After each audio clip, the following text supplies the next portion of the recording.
हो चुके हैं कि पाकिस्तान बर्बाद तो हो ही रहा है, लेकिन हिंदुस्तान को बार बार टारगेट करता है। और अब टाइम आ चुका है। आतंकी तो ठीक है, आइडेंटिफाई कर लिए, उनको मार दिया जाएगा, बिल्कुल उनको कहीं जाने नहीं दिया जाएगा, ये काम तो बिल्कुल बिल्कुल ठीक बात है। लेकिन आतंक का जो ठिकाना है पाकिस्तान के अंदर, उसको कैसे ख़त्म किया जाएगा? आतंकी मारने से ठिकाना ख़त्म नहीं होगा, सांप के बच्चों को मारने से कुछ नहीं होगा, जब तक सांप के फन नहीं कुचल दिए जाएंगे। और पाकिस्तान की आर्मी के ठीक है सर, आएंगे आपके पास। फिलहाल ये जो स्केच सामने आए हैं, इनको दिखाना पब्लिक को बेहद जरूरी है, दर्शकों को दिखाना बेहद जरूरत है। देशवासियों, तमाम देशवासियों, ये तस्वीरें आपके सामने जो हैं, इनको अपने जहन में उतार लीजिएगा, अपनी नजरों में उतार लीजिएगा। लगातार आपसे अपील की जा रही है कि अगर आप इन लोगों को कहीं पर भी देखते हैं तो तुरंत सूचना दीजिएगा, क्योंकि यही वो लोग हैं जिन्होंने यहाँ पर इस बड़ी वारदात को अंजाम दिया। इन आतंकियों को पहचान लीजिए, ये तीनों पहलगाम के गुनहगार हैं, ये तीनों आतंकी पहलगाम के गुनहगार। जहां देखे बस पुलिस को खबर आपको कर देनी है, इन आतंकियों को 72 हुरों के पास पहुंचाना है, क्योंकि ये 72 हुरों का सपना ही दिखाकर इनके जो मंसूबे हैं उनको पुख्ता किया जाता है। उसके बाद इन्हें मैदान में छोड़ दिया जाता है, एक लक्ष्य देकर 72 हुरों का सपना दिमाग में बैठा दिया जाता है, टारगेट दे दिया जाता है, और उसके बाद इस तरह की नापाक हरकतों को अंजाम देते हैं। तो अब भारत की सरकार करेगी इन आतंकियों को 72 हुरों के पास पहुंचाने का काम, और इसीलिए ये तीन पहलगाम के गुनहगार, इनको आप देख लीजिए और बखूबी इन तस्वीरों को अपने मोबाइल फोन में भी कैप्चर कर लीजिएगा। जो इंडिया न्यूज के टेलीविजन स्क्रीन पर आप देख पा रहे हैं, इन तस्वीरों को अपने मोबाइल फोन में कैप्चर कीजिएगा, अपनी नजरों में इनको उतार लीजिए। जहां कहीं पर भी आपको नजर आते हैं तो पुलिस को इसकी खबर जरूर दीजिएगा, पुलिस को इसकी सूचना जरूर दें, ताकि इन आतंकियों को पकड़ा जा सके। और ये आतंकी जो हैं अब भी डर की वजह से छुपते छिपाते दुबकते फिर रहे हैं। जैसे एक चूहा बिल में घुस जाता है, ठीक उसी तरीके से ये भी किसी बिल में अब दुबक कर बैठ चुके हैं अपने नापाक इरादों को अंजाम देने के बाद। तो जिस तरीके से ये स्केच है, एक के बाद एक ये तीन आतंकियों के स्केच हैं, और ये बिल्कुल साफ तस्वीरें जो हैं वो बनाई गई हैं, कागज पर इनकी शक्लों को उतार दिया गया है। बस इनको आप अपने जहन में रखिए और सूचना जो है वो पुलिस को जरूर दीजिएगा अगर कहीं पर भी आपको ये नजर आते हैं, क्योंकि 72 हुरों के पास पहुंचाना भी तो बेहद जरूरी है इनको। जिस तरीके से इन्होंने हमारे भारतवासियों को नाम पूछकर कहा गया कलमा पढ़िए, उसके बाद मजहब जानकर मौत के घाट उतारा और संदेश देने की कोशिश जो है वो की गई है। ऐसे में अब जिस तरीके से इन लोगों को यहां पर मंसूबों के साथ लगातार भेजा जा रहा है, जो आतंकवादी गतिविधियां लगातार बढ़ रही हैं, घुसपैठ की कोशिशें लगातार बढ़ रही हैं, उनको अंजाम देना है, उनको रोकना है। तो ऐसे में इनके चेहरों को बसाना बेहद जरूरी है जहन में। अब एक और बड़ा अपडेट सामने आ रहा है, ये बड़ा अपडेट जिसमें पहलगाम आतंकी हमले को लेकर लगातार खबरें सामने हैं। जम्मू कश्मीर सरकार ने पीड़ितों की मदद का ऐलान किया है, जम्मू कश्मीर सरकार ने पीड़ितों की मदद का ऐलान किया है। घायलों के परिवार वालों को 2-2 लाख रुपए दिए जाएंगे, और मृतकों के परिवार वालों को 10-10 लाख रुपए का मुआवजा दिया जाएगा। ये जो मुआवजे का ऐलान किया गया है, ये जम्मू कश्मीर सरकार की तरफ से ऐलान किया गया है। जम्मू कश्मीर की सरकार ने पीड़ितों की मदद के लिए ये ऐलान किया है, जिसमें जो घायल हुए हैं उनको 2-2 लाख रुपए दिए जाएंगे सरकार की तरफ से, जम्मू कश्मीर सरकार की तरफ से, और जो मृतक हैं उनके परिवार वालों को 10-10 लाख रुपए की मुआवजा राशि दी जाएगी, और ये सहायता जो है वो दी जाएगी जम्मू कश्मीर सरकार की तरफ से। फिलहाल केंद्रीय गृह मंत्री अमित शाह पहुंचे हुए हैं पहलगाम की ठीक उसी जगह पर जहां पर यह आतंकवादी वारदात को अंजाम दिया गया है, और वहां पर चारों तरफ उस इलाके को जिस तरीके से केंद्रीय गृह मंत्री अमित शाह देखते नजर आ रहे थे, उससे ये बिल्कुल साफ था कि आक्रोश उनके अंदर कितना ज्यादा है। और वो बिल्कुल ठीक उसी तरीके से उस इलाके को निहार रहे थे कि अपने गंदे कदमों को इन आतंकियों ने इसी जमीन पर, इसी खूबसूरत धरती पर रखा। उसके बाद इस खूबसूरत धरती को जिस तरीके से भारत के लाल के खून से रंगा है, ऐसे में इनको 72 हुरों का जो सपना लेकर ये बैठे हैं, वो सपना तो अब इनका पूरा किया ही जाएगा। 72 हुरों को पास पहुंचाने का काम सरकार द्वारा इनको किया ही जाएगा। ऐसे में लगातार एक्शन जारी है, और यहाँ पर जांच पड़ताल लगातार की जा रही है, तहकीकात लगातार की जा रही है। दूसरी तरफ जो तस्वीरें सामने आई थी वो भी आप तक पहुंचाई थी। उन तस्वीरों में आपने देखा था कि पूरे देश भर में आक्रोश है, जगह जगह पर लोग पोस्टर्स लेकर हाथों में सड़कों पर उतरे हुए हैं, और एक ही सुर में बस यही आवाज लगा रहे हैं कि बदला लो हिंदुस्तान, बदला लो। साथ ही लोगों की तरफ से आवाज ये भी है कि चुप ना बैठो, हमला करो। यानी कि चुप बिल्कुल नहीं बैठना है और अब हमला करना होगा और पाकिस्तान को उसकी औकात दिखानी ही होगी, उसकी हकीकत उसको दिखानी होगी जो सिर्फ और सिर्फ यहाँ आतंकवाद पर फलता फूलता रहा है। उस पाकिस्तान को अब दिखाना होगा कि नहीं जनाब, ये बदलता भारत है और ये बदलता भारत अब इस तरीके के आतंकवाद को बर्दाश्त नहीं करेगा। पुलवामा अटैक के बाद जिस तरीके से सर्जिकल स्ट्राइक हुई और वो बदला लिया गया, वो हिसाब बराबर किया गया, उसकी जरूरत अब भी महसूस हो रही है और ऐसे में इस बार जो है और भी ज्यादा कड़ा संदेश देने की जरूरत है। लगातार हमारे साथ हमारे खास मेहमान जुड़े हुए हैं, अपडेट उनसे भी हम लेंगे हमारे सहयोगियों से और साथ ही साथ सुद साहब, लगातार तस्वीरें आप देख पा रहे हैं पूरे तरीके से जो अपडेट देश भर से भी सामने आ रही हैं, विदेशों की जो प्रतिक्रियाएं सामने आ रही हैं, पाकिस्तान से जो सब कुछ सामने आ रहा है वो भी आप देख पा रहे हैं। केंद्रीय गृह मंत्री अमित शाह पहुंचे हुए हैं, बिल्कुल उसी जमीन पर वो पहुंचे हुए हैं जहां पर इस आतंकवादी वारदात को अंजाम दिया गया। ऐसे में क्या लगता है कि क्या वहां पर खड़े होकर कोई बड़ा आदेश जो है वो केंद्रीय गृह मंत्री दे सकते हैं? देखिए, यहाँ पे 3 जगह काम किया जा रहा है। एक तो एनएसए के ऑफिस के अंदर मीटिंग चल रही है, दूसरी मीटिंग चल रही है हमारे डिफेंस फोर्सेस की जो अपने डिफेंस मिनिस्टर के साथ, तीसरा अमित शाह यहाँ पे ग्राउंड पे है। तो तीनों अपने तरीके से यहाँ काम करेंगे। अमित शाह यहाँ सिक्योरिटी का अरेंजमेंट देखेंगे क्या है, और जो इंटेलिजेंस एजेंसीज है एनएसए के ऑफिस के अंदर, वहाँ पे प्लान की जाएगी क्या बड़ा एक्शन किया जा सकता है, और आर्मी और नेवी और एयरफोर्स से पूछा जाएगा कि आप क्या क्या अचीव कर सकते हैं, क्या क्या सॉफ्ट टारगेट है जो पाकिस्तान को आप यहाँ पे टारगेट कर सकते हैं।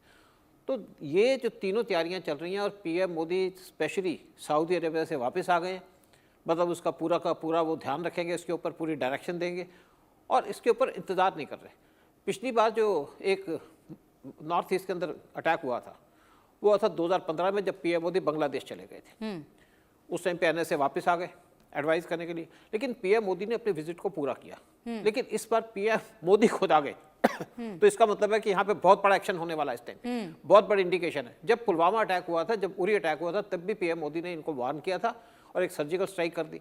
जब पुलवामा अटैक हुआ था, पीएम मोदी ने कहा था कि आपने बहुत भारी गलती कर दी, और उसके बाद पीएम मोदी घूमने चले गए, लेकिन पूरे ऑर्डर दे गए, पूरी तैयारी कर दी, और उसके बाद बालाकोट स्ट्राइक कर दी। और जब बालाकोट की स्ट्राइक चल रही थी तो उस टाइम पे पीएम मोदी बैठे थे, एयरफोर्स के चीफ बैठे थे, आर्मी के लोग बैठे थे, एनएसए बैठे थे, पूरी वॉच कर रहे थे पूरी रात में। लेकिन इसको कंपैरिजन करो आप 26/11 को, 2 दिन तक 48 घंटे तक ना कोई कमांडो पहुंचे, ना कुछ पहुंचे, ना कोई हमारा होम मिनिस्टर, ना कोई डिफेंस मिनिस्टर, ना कोई हमारा प्राइम मिनिस्टर कोई स्टेटमेंट आई। खुलेआम लोगों का मैसेकर होता रहा। लेकिन यहाँ पे जो कुछ भी हुआ, एकदम हमारी गवर्नमेंट एक्शन में आ गई है, होम मिनिस्टर एक्शन में है, पीएम मोदी सऊदी अरबिया से वापस आ गए, और पूरा का पूरा तंत्र हमारा हिला हुआ है। इस टाइम पे पूरा एक्टिव है पाकिस्तान पे एक्शन लेने के लिए। लेकिन कोई ये नहीं कह सकता क्या एक्शन लेंगे, क्योंकि गवर्नमेंट एक्टिव है, गवर्नमेंट काम करना चाहती है, गवर्नमेंट काम करेगी, और पाकिस्तान को सबक सिखाने का टाइम आ गया। बिल्कुल सर, जिस तरीके से आप कह रहे हैं, लेकिन शायद अब जो डर है वो यही है कि अब जो है पाकिस्तान को सर्जिकल स्ट्राइक याद आ गई है। इसको याद करना पहले बेहतर रहता है इस वारदात को अंजाम देने से पहले। फिलहाल बड़ा अपडेट, पहलगाम हमले पर पाक की चुप्पी से सवाल अब उठ रहे हैं। पाकिस्तान के पीएम शहबाज ने अब तक साधी हुई है चुप्पी। पहलगाम हमले की अब तक नहीं की है उन्होंने निंदा। दुनिया के तमाम मुल्कों ने हमले की निंदा की, लेकिन शहबाज की खामोशी पर अब सवाल उठ रहे हैं। शहबाज की खामोशी बेहद कुछ कह रही है, क्योंकि जाहिर सी बात है शहबाज आखिरकार निंदा करें भी तो किन शब्दों से निंदा करें और किस तरीके से वो निंदा करें, उनको यही नहीं समझ आ पा रहा होगा। और ऐसे में लगातार उनके मुल्क से जो आवाज़ सामने आ रही है वो बस यही आ रही है कि या तो डर दिखाया जा रहा है या फिर यहाँ गीदड़ भभकी दी जा रही है। वाकई में शर्मनाक है ये। और लगातार जिस तरीके से पाकिस्तान के बड़े अपडेट सामने आ रहे हैं, सुद साहब, चोर की दाढ़ी में तिनका तो साफ तौर पर नजर ही आ रहा है, जो गीदड़ भभकी जो है पाकिस्तान की तरफ से दी जा रही है और जो डर का माहौल वहां पर देखा जा रहा है। लेकिन सबसे बड़ा सवाल तो शहबाज की खामोशी पर भी अब उठ रहा है। देखिए, बेसिकली शहबाज साहब का कोई स्टेटमेंट देना बनता ही नहीं है, क्योंकि वो बाउंस बैक करेगा। वो अपने आर्मी के चीफ को नाराज नहीं करना चाहते। आप बांग्लादेश को देख लीजिएगा ना, मोहम्मद यूनुस का कोई स्टेटमेंट दे रहे हैं? कोई नहीं स्टेटमेंट दे रहे, क्योंकि स्टेटमेंट दे नहीं सकते, क्योंकि उनको पता है कि काम किसने किया, इनको पता है इन्होंने काम किया, और उनको पता है कि बहुत जल्दी एक्सपोज होंगे ये। मैं आपको बता दूं, एक इंसिडेंट हुई थी 1994 के अंदर, 6 फॉरेनर्स को किडनैप कर लिया गया था। पाकिस्तान हमेशा डिनायल मोड के अंदर रहा, कहता है कि हमारा हाथ नहीं है, तो रॉ ने किया। तो उस टाइम में रॉ ने सारी एविडेंस दे दी। तो जो लोग किडनैप थे, जैसे एक स्वीडिश नेशनल था, जर्मन का नेशनल था, यूके का नेशनल था, तो यूके ने और इन कंट्री ने पूरी स्टेटमेंट दे दी कि पाकिस्तान का हाथ है। देखिए, उस टाइम पे अमेरिका इनको सपोर्ट करता था, तो पाकिस्तान पे एक्शन। अभी हाल ही में मुनीर ने जो एक स्पीच दी थी वो भी सभी ने सुनी थी, उसमें भी बेहद कुछ कहा गया था। ये देखिए, सारा कुछ उसी का किया करा है। और जैसे हमारे पुलिस के ऑफिसर, सीनियर ऑफिसर्स ने, डीजीपी ने जिस कहा, तरीके से वो कह रहे थे कि इतिहास में पढ़ाया जाए, पाकिस्तान कैसे बना था, मुस्लिमों के बारे में पढ़ाया जाए, वो यहाँ पर जरूर इसके पीछे जो है पहले से ही दिमाग में जो है वो नजर आ रहा है। अब देखिए इतिहास तो उनको पढ़ा दिया, जल्द से जल्द सजा दी जाए, क्योंकि ये लोग जो मुल्क के हमारे लोग, हमारे भाई बहन, हमारी बच्चियां वहाँ से यहाँ पैसा जमा करके यहाँ घूमने के लिए आते हैं, हंसने हंसाने के लिए आते हैं, तफरी के लिए आते हैं। इस तरह बिला साजो सामान होते हैं वो, उन पे इस तरह हमला करना सबसे बड़ी बुज़दिली है और हम इसको मजम्मत करते हैं। और मुल्क के पूरे लोगों से कहना चाहती हूँ, महबूबा मुफ्ती, पूरे मुल्क के लोगों का कहना चाहती हूँ, मैं आपसे शर्मिंदा हूँ, कश्मीरी आपसे शर्मिंदा है। आप हमारे यहाँ आए और आपके साथ इतना बड़ा सानिया हो गया। हम आपके साथ इस दुख की घड़ी में शामिल हैं, खड़े हैं और यही कोशिश करेंगे सरकार से कहने की कि जल्द अज जल्द जो इसमें मुलव्वस थे उनको पकड़ा जाए और उनको सख्त से सख्त सजा दी जाए। क्या किसी जगह सिक्योरिटी लैप्स भी माना जा सकता है इसमें? मेरे ख्याल में इस वक्त हमें सियासत करने की जरूरत नहीं है। इस वक्त दिल दुखी है, लोगों के दिल टूट गए हैं, पूरा मुल्क, पूरा जम्मू कश्मीर इस वक्त सोगवार है। इसलिए हम उन सब के लोग के सोगवार में हम शामिल हैं और मैं दोबारा एक बार अपने मुल्क के लोगों से माफी मांगना चाहती हूँ और शर्मिंदगी का इजहार करना चाहती हूँ।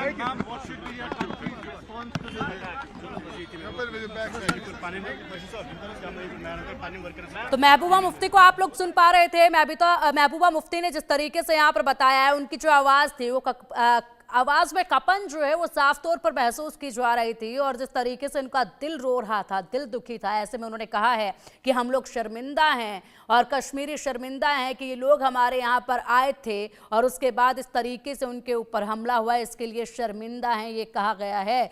आक्रोश चारों तरफ है, प्रतिक्रियाएं हर तरफ से निकलकर सामने आ रही हैं, बड़ा एक्शन लगातार जारी है और बेहद जल्द ये हिसाब जो है वो चुकता भी कर दिया जाएगा। ऐसे में सर, जिस तरीके से अभी आपने ये प्रतिक्रिया भी सुनी है, लगातार ये प्रतिक्रियाएं सामने आ रही हैं और हर किसी की आवाज में एक जो दुख है वो साफ तौर पर महसूस किया जा रहा है, कपन जो है वो साफ तौर पर महसूस की जा रही है। अभी आप कुछ महत्वपूर्ण भी जानकारी दे रहे थे, बताइएगा।